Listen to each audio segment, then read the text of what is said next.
concept has been conceptualized since I think 2017 or 2018. During the pandemic, people got more conscious about our health.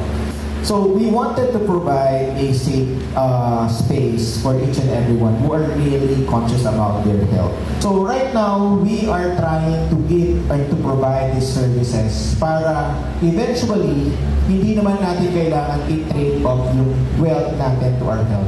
But as early as now, we are providing you that safe space, safe environment in which you can really take care of your health.